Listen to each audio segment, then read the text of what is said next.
Hi friends, ஜோதி fashion design.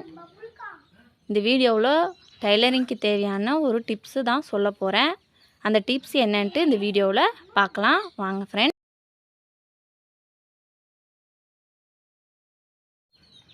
Hello friends, துணி தைச்ச துணியும் அளவு துணியும் மாறாமல் இருக்கிறதுக்காக ரைட் சைடு எடுத்து வச்சுக்கோங்க.